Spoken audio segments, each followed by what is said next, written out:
What is up, everybody? Welcome back to Rogue Trader. Let's go check out the Monastery of the Order of the Hammer. Lord Captain, we received a transmission from Foulstone. It was sent by members of the Order of the Hammer, votaries of St. Cognatius, whose monastery is the only settlement on the planet. Or rather, it used to be. Some time ago, a transport vessel, the Navica, unloaded several thousand refugees from a planet belonging to the Rogue Trader Winterscale. The Order of the Hammer has judged this invasion to be an act of aggression and is asking for your lordship's protection. Victims, not invaders. Furniture shall head to the planet to resolve this conflict.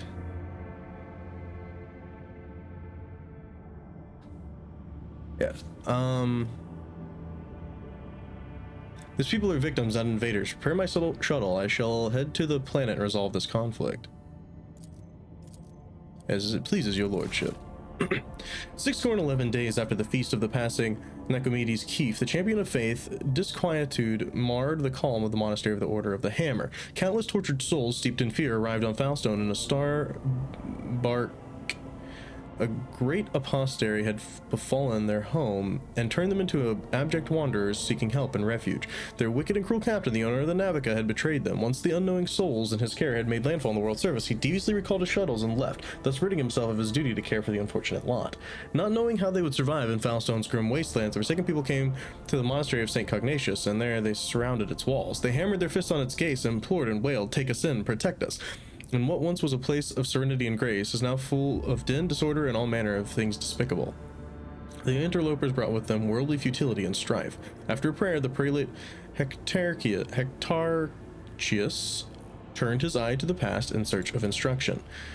The prelate recalled the first missionaries to set foot on Foulstone's vast wasteland, led by their zeal for serving St. Cognatius, and those missionaries had received the blessing of Nicomedes Keith, the champion of faith, who had traveled with them in their star bark, to found this place a humble and pure abode wherein to cultivate wisdom and piety. And St. Cognatius, a man of great endeavors, a warrior and wise artificer, never cowered behind the walls of a librarium, but stepped bravely into the darkness, carrying light in the palm of his hand. He commanded others to do the same, and not only Foulstone, but many other worlds of the Koronus Expanse bear its imprint. And the prelate did not welcome the interlopers warmly as his guests, but he did warn his brethren to keep their vigilance. He did welcome. The brethren and sisters of the Order of the Hammer came forth to meet the strangers, carrying water and protein victuals and medicinal herbs and jugs of promethium. But the crowd came to blows over viands, and blood was spilled, and many were trampled or mauled in the stampede, some of the dwellers of the monastery. Then the warriors of the Order of the Hammer donned their flat cowls, inscribed words of praise to the God Emperor on their tactical visors, and went forth, ready to render service in battle. With lasguns and bolters they pierced the interlopers. With their chain swords and power flails they struck them, and a great bloody harvest was reaped that day. But the interlopers too, scant though their armament was, and scanter their skill in battle, slew many among the monastery's dwellers, for great were their number and greater their desperation. The monks fled beyond their walls and rang the vox alarum and shut the gates, and commanded the armed guards to keep watch over the gates, slaying any who approached. A quarrel broke out. The hungry and the sick lay siege to the monastery, begging for help. In their spite, they blocked the water collector and unpowered the genitorium. The faithful, in the meantime, made ready to resist, and a miracle came to pass. The God Emperor sent his champion, his confidant, his right hand, the rogue trader of the blessed house von Valancius. May the light of his grace remain upon it forever. The blessed rogue trader.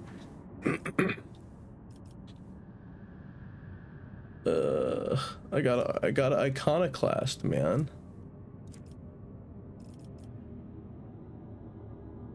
Summoned Prelate Hectarius and the leaders of the interlopers to hold each account for their deeds.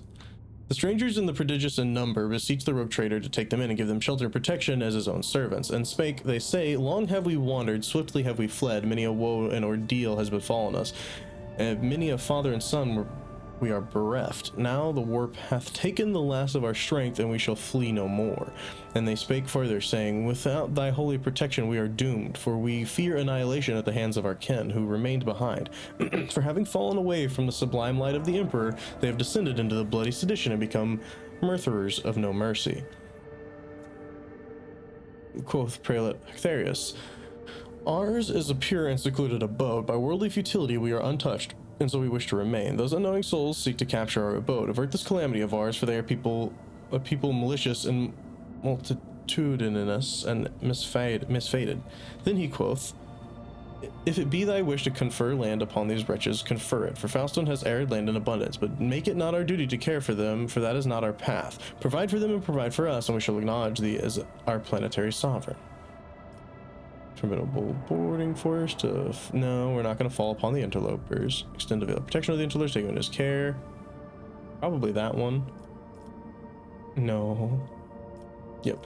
Let's extend a veil of protection over the interlopers, taking them into our care, and thereby of all Foulstone with them. Iconoclast +5.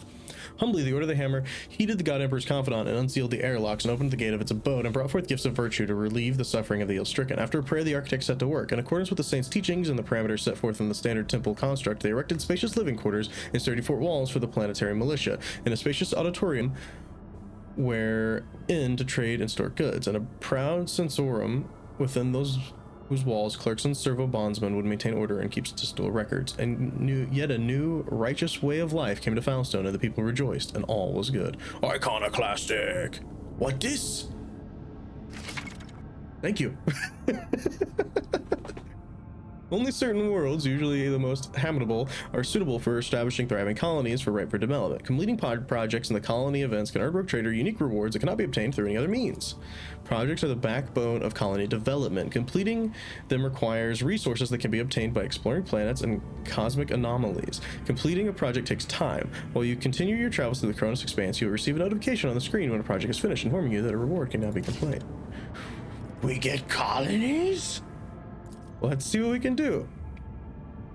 For St. Drusus, powerful influential cult of St. Drusus, is willing to take the young abode of faith under its wing. However, the Order of the Hammer accept these gifts with caution, wary of the figure of Drusus eclipsing their own patron saint, Cognacious, in the hearts of the flock.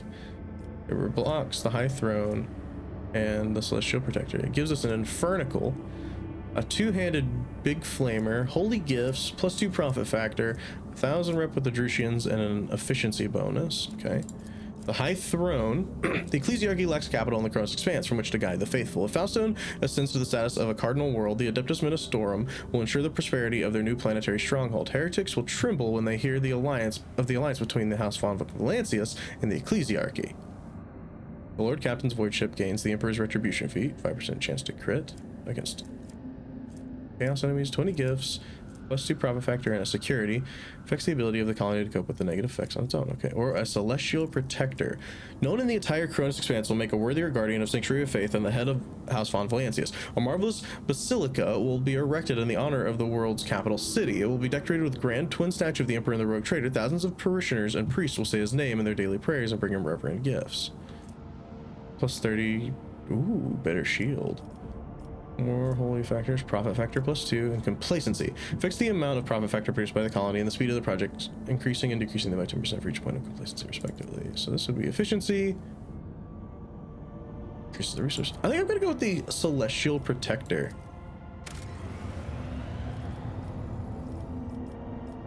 Whoa. So that's executing.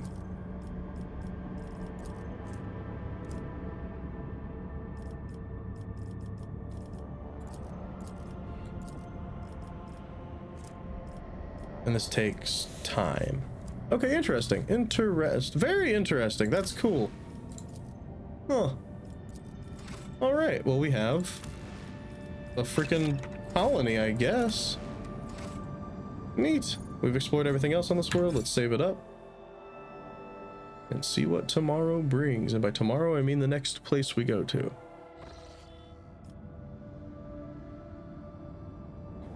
I need to chart new routes. Okay, so I can look at this and I can say,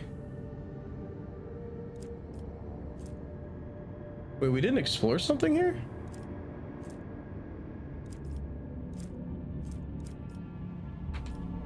Omicron.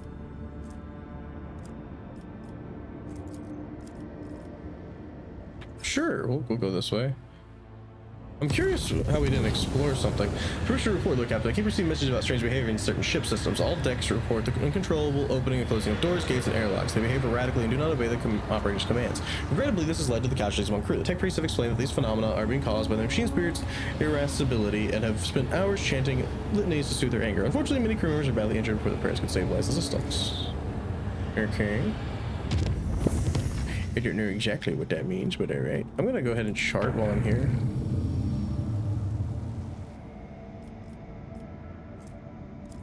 Let's visit this. Omicron.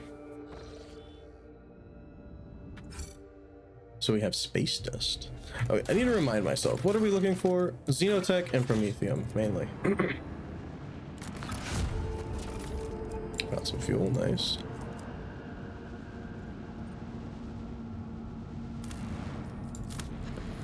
Promethium on this planet? Inhabited world, not explored. Okay. We'll check that out for sure.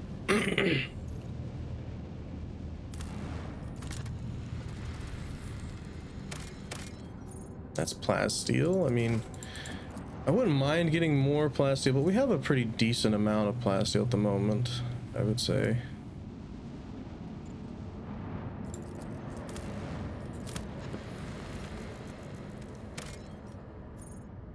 Magnetic storm. Explore the magnetic storm. The magnetic storm raging above the planet blurs the gaze of augur arrays. Only truly powerful diviner machines may see through the currents of magnetic fluctuations in their blessed vigil and discover the mysteries of this emperor-forsaken planet. The rogue traders decided to leave this unwelcoming planet. Maybe he'll return here one day. Interesting.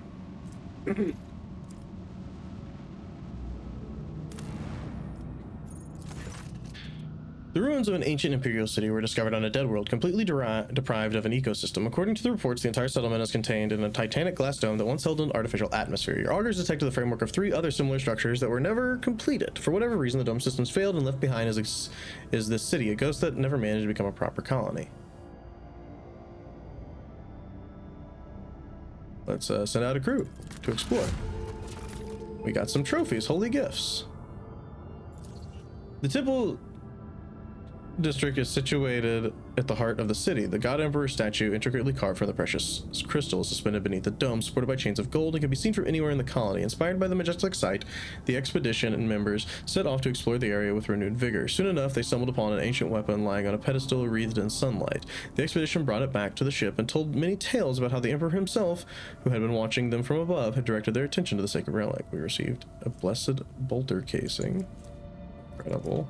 And holy gifts. Order scouts to gather as many supplies as possible. Nice. Your people flooded the city like a tidal wave, building after building, bunkhouse after bunkhouse, and receded from its quiet streets just as quickly. There were plenty of useful things among their findings, including foodstuffs and weapons. Drain the remaining fuel from the generator stations. The city won't need it. Take several trips to deliver the massive Promethean storage tanks to your vessel. The crew grimly points out that the colony was running out of fuel and had life support systems not filled prematurely. The locals would still perish due to a lack of energy. Explore the local palace. A lavishly decorated estate of the local ruler towers over the rows of featureless bunkhouses. Several explorers perished from the clearly hidden tripwires in the courtyard, or the cleverly hidden. But after losing their companions, the team easily disarmed the remaining traps in the estate. Anything of value had been promptly delivered to the rogue trader's vessel. The Lord Captain was given an exquisite sword found in the secret stash. A ghost sword. Oh, I need Aldari proficiency. Leave the dead city. Neat. What the heck is this? I don't know if any of you guys use this stuff. Jay could use this. Here you go, Jay. Alright, cool. And this is single attacks with bolter weapons automatically hit. We don't really use bolter weapons. This is a las. It's a solid projectile. Solid projectile. Exotic. Yeah, we don't really use bolters. I mean, we'll keep it for now. You never know when we might use it, but we don't really use it. Also, cargo. All right, so I think I'm going to save my extractum for something that we're actually looking for. We're going to continue exploring. Now, can I see my colonies and give them orders without being there, or do I have to like actually be there? Colony management. Oh, look at that. Voidship management. Corpus Valancius. Journal.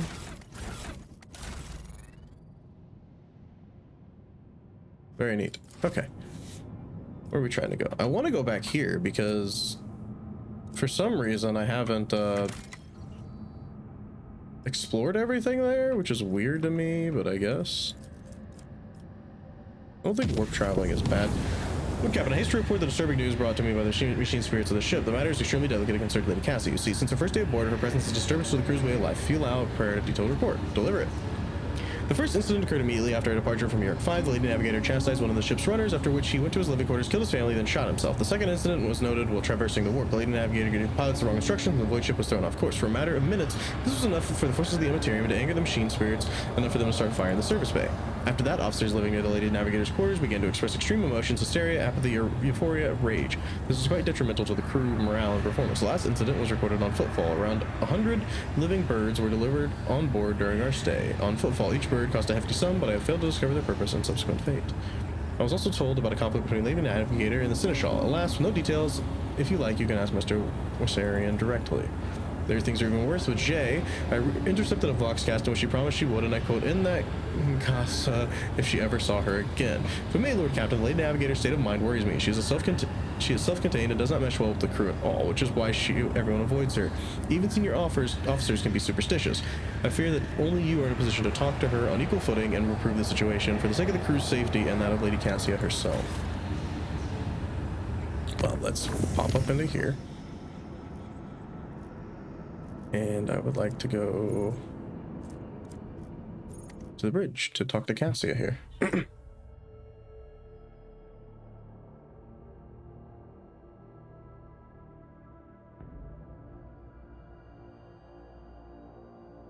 I don't know what my girlfriend is telling the ferrets no, but I am curious. I think she's putting them away. They did something wrong. Cassia? What's going on, girl? Why can't I talk to you? Why can't I talk to anyone? There we go. Why can't I talk to Cassia? Alright, give me 1 second. I'm gonna reload and see what happens. I'll be right back. I still couldn't talk to Cassia, so I'm gonna talk to Ablak. Lord Captain? I heard you and Cassie exchanged words recently. What happened? And who brought this piece of news to you, I wonder? Then again, I have nothing to hide from you. Of late, the helmsmen have been going off course with increasing frequency, and the reports are full of contradicting accounts.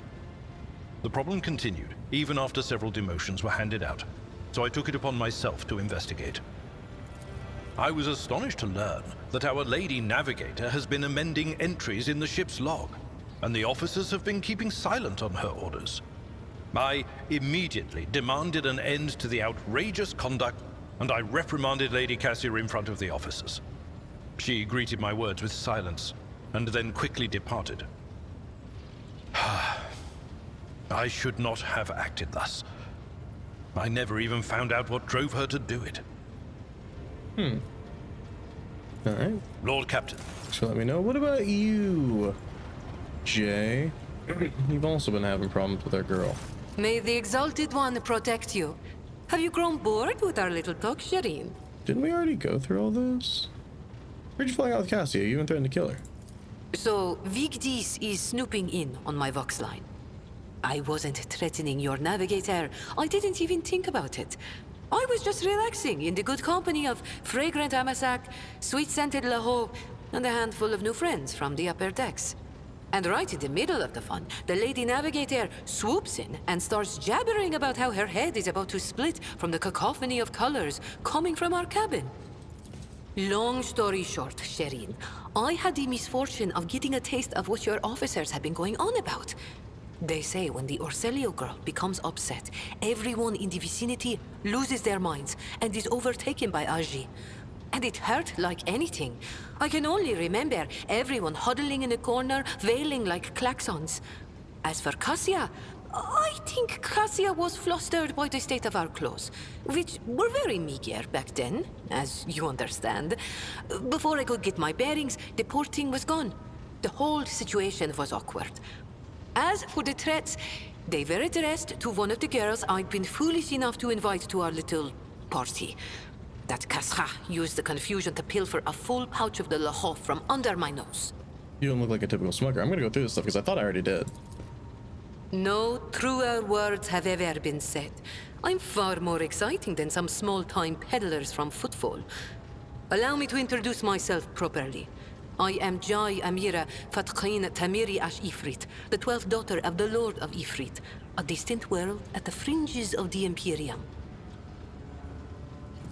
The youngest child is destined to become a bargaining chip in the family's political games. But I was unwilling to accept such a fate, and wanted to choose what to become and which path to follow. When I learned the Exalted One watches over hundreds of other worlds amidst distant stars, I understood there was an entire world of opportunities beyond Ifrit. All I had to do was break the familial bonds tying me down and escape the planet. Which I did a long time ago. Why did you choose to come to the Koronus Expanse? The Koronus Expanse. A gorgeous name, isn't it? But this backwater wasn't my original destination when I escaped, Sherin. Oh no, it was the rumors of incredible freedom that brought me to the Koronus Expanse. Freedom that is generously bestowed upon everyone who can survive in these parts. All doors are open here. You can become a saint, a mogul, a kingmaker, or anyone you like, really. Here, hard work pays off, unless you're used to lying by the roadside and complaining instead of toiling for the good of your soul, glory, wallet, or whatever floats your boat. I'm used to working hard, and so I found my blessing. How did you escape from Ifrit? I convinced my father I personally wished to oversee the inspection of imported goods. I had to get experience so I wouldn't bring shame on our family, didn't I? I made friends with traders, missionaries, and soldiers at the port. I listened to their stories, studied the charts, learned what documents I had to forge to escape the planet. A kind word here, a shiny coin there. And here I am, in the iron belly of a ship, braving the void in search of a new life. Judging by your implants, you've had quite a few close shaves over the years. Consider it a mark of my trade. This year, Xenos. Dumb-headed orcs. Who knew that we weren't the only ones to get tempted by the wreck of that raider? As for this treasure, I received it as a reward for a life that had been just a little too good. I was in a hurry to get to the Adeptus Amasacus after the Exalted One blessed me with immense wealth. I was 2 backstreets away from the den when a pathetic ashmag attacked me, envious of somebody else's fortune. Ooh, tech test succeeded. You're familiar with implants like the one she has replaced on Jay's neck. It's merely one part of a massive augmentation replacing the internal organs. A slit throat could not have been the cause for installing such a sophisticated device. Thanks for sharing. All relationships are based on mutual trust.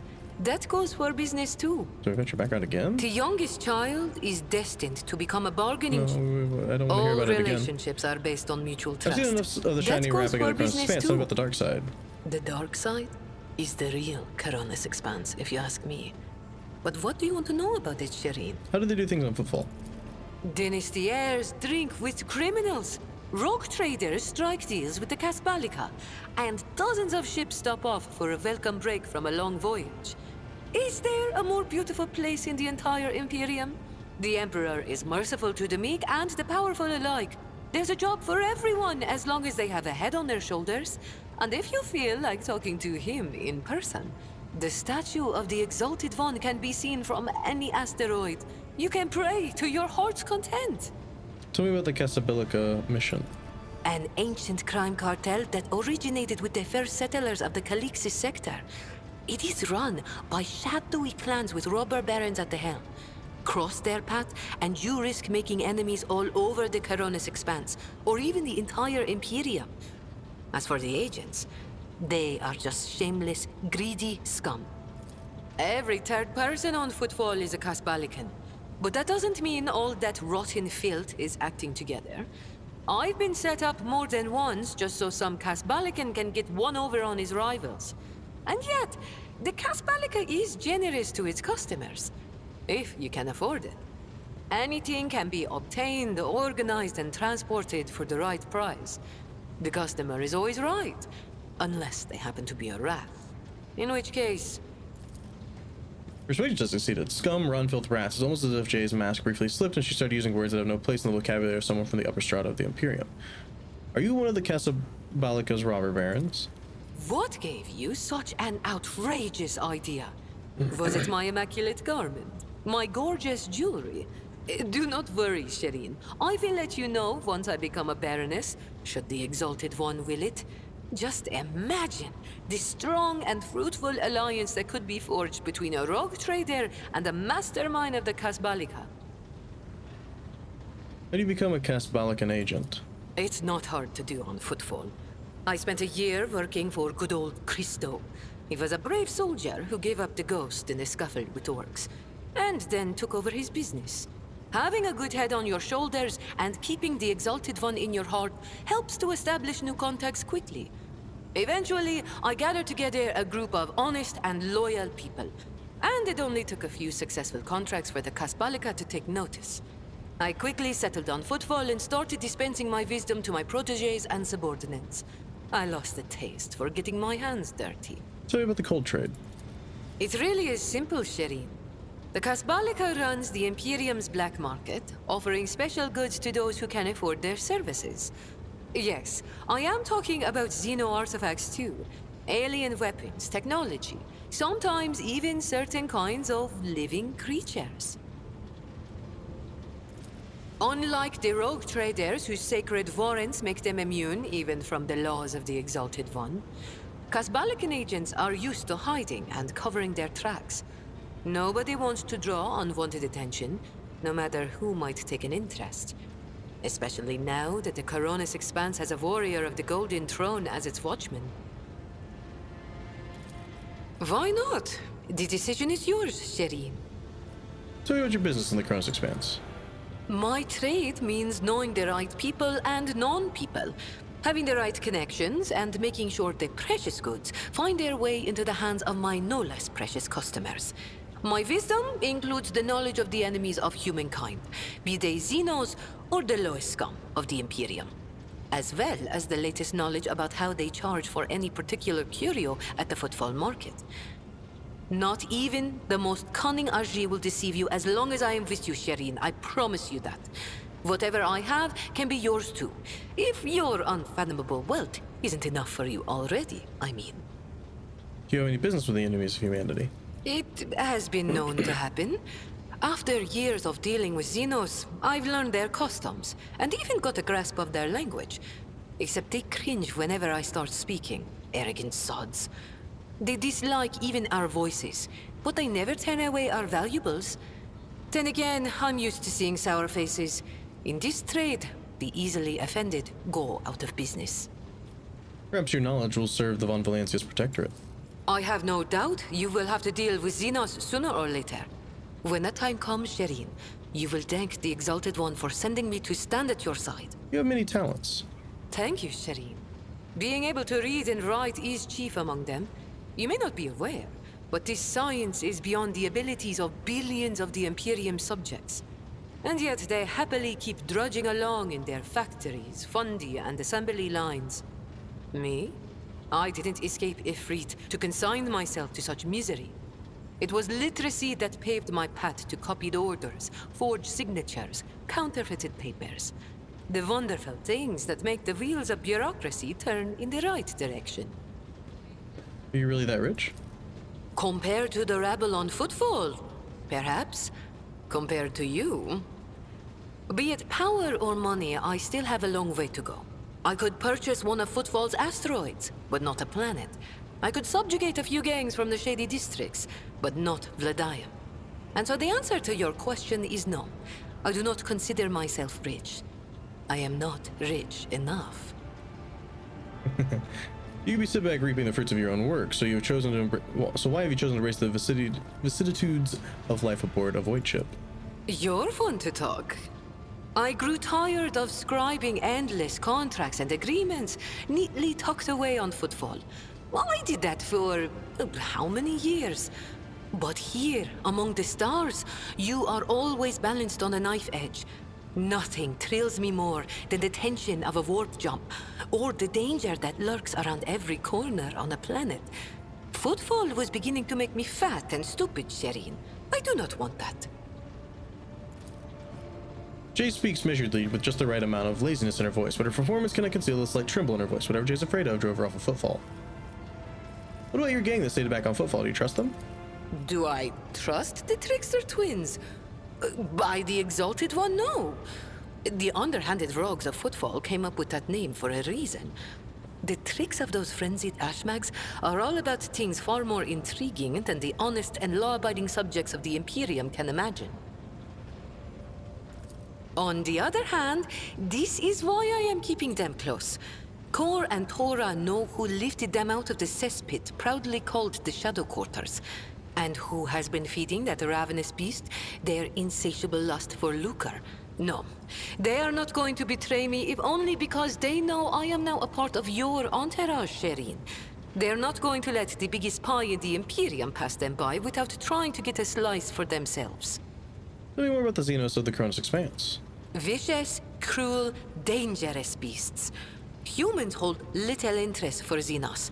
We are entertainment for them, a means to keep boredom at bay. A commodity.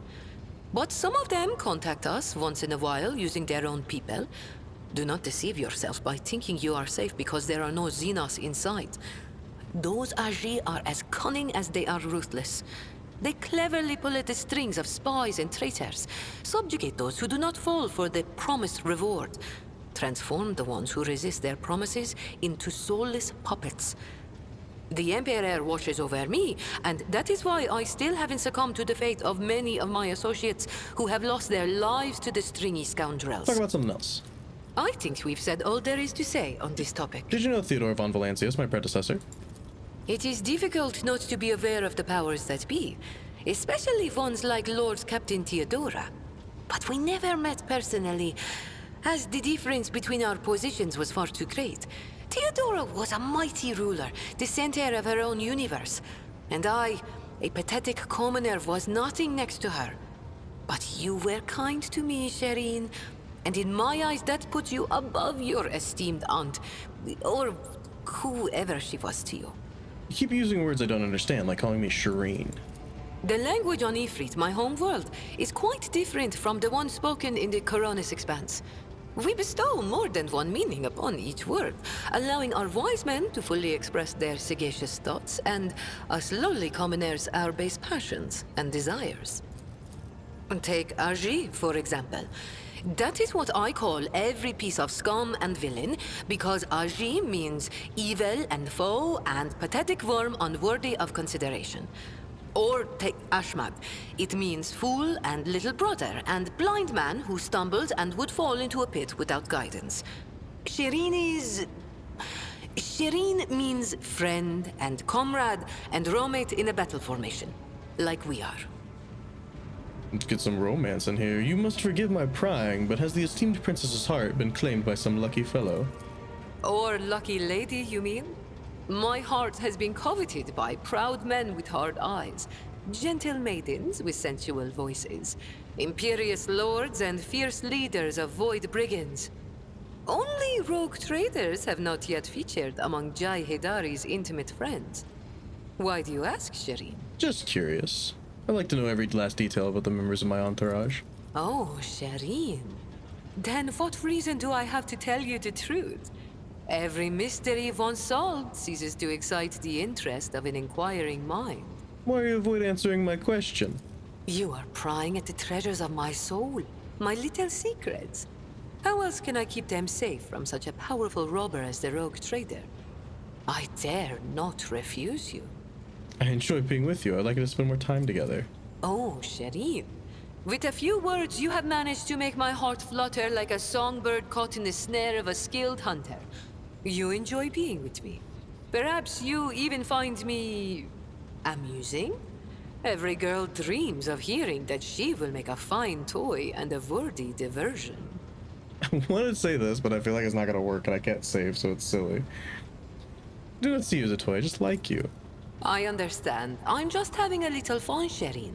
I can't possibly just say, oh, I like you too.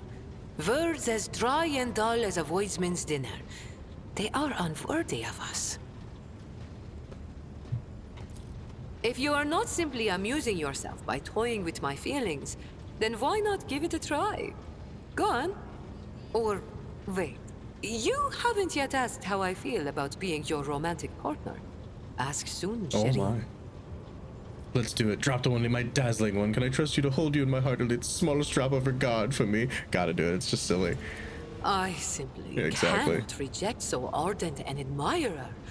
To insult such sincere passion would be a wicked act in the eyes of the exalted one. I shall wait for you to treat me to a token of your affection, my dazzling one. Savor the anticipation, Shireen. Wait, and do not lose confidence. She likes the flourish. But if the feelings in your soul have become a fire that is burning you up from within, then you may express them by bestowing a gift upon your humble servant. You're telling me tales about your colorful past, Jay, but I do not feel all these stories are true. Listen, Shireen, the giver of happiness and the dearest of my friends. I am who I am. A cold trader, a Casbalican agent, and your partner.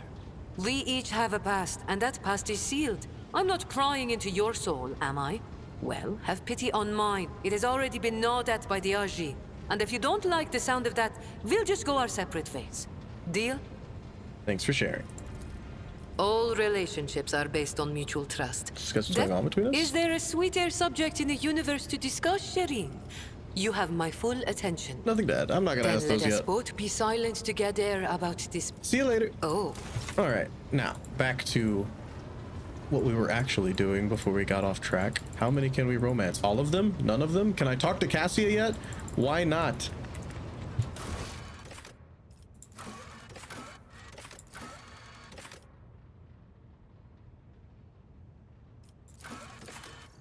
I'm gonna be right back. I'll figure out why I can't talk to her. All right, well, I went ahead and sent in a bug report because I noticed it's actually with every unit that I've taken in my party. So like I can talk to Abelard, can't talk to Heinrichs. I can talk to Jay, I can't talk to Pascal, can't talk to Adira. So anyone that I've taken in my party, I just can't talk to. Very odd. I'm not sure why it's doing that. I've tried saving, closing out the game, reloading it. So we're gonna have to table, I guess, this quest for now, which really sucks. But hopefully, there was one thing that people said might help, and that was if you land on a Dargonus, apparently. So, you know, whenever we get to that point, it might be fixed. So hopefully, but I hope we don't need to resolve this ASAP because that sucks if we do. But yep, that's gonna do it for me. I'll see y'all in the next one. Peace.